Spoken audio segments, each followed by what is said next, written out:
បងប្អូនមើលឃ្មុំដល់ក្រេបផ្កាខ្ញុំហ៎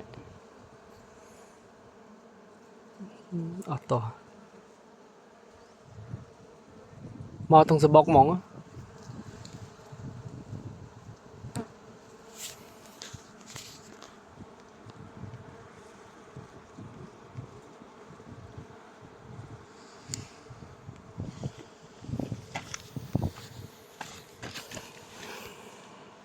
គាត់ជើងឃ្មុំហ្នឹងឡោកផ្កាខ្ញុំអស់ហើយមើលមិនឡើងចំឃ្មុំទេណា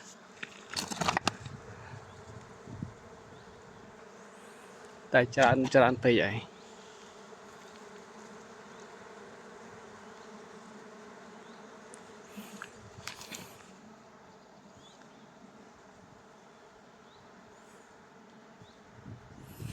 ចាំទៅមើលឡើយនោះទៀត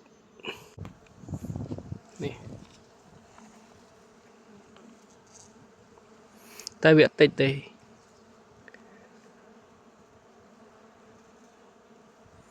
វាមកក្រេបប្រហែលជា1ម៉ោងជាង2ម៉ោងហ្នឹងវាទៅវិញហើយអស់ហើយ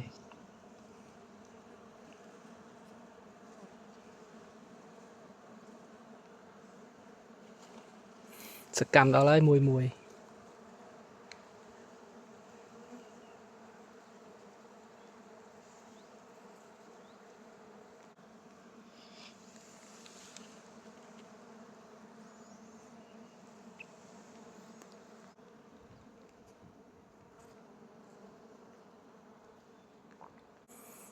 នេះទៅងាកទៅផើងណាក៏មានឃ្មុំដែរឃ្មុំគ្រប់ទាំងអស់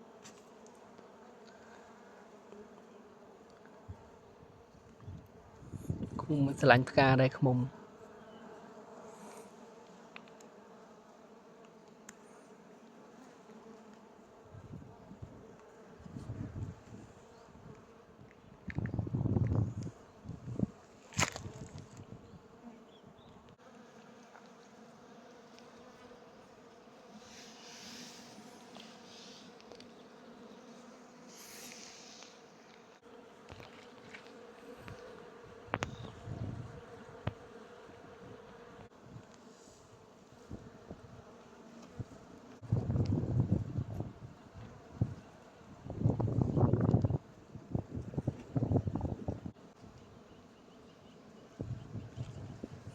ផ្កា highlight ស្អាតៗ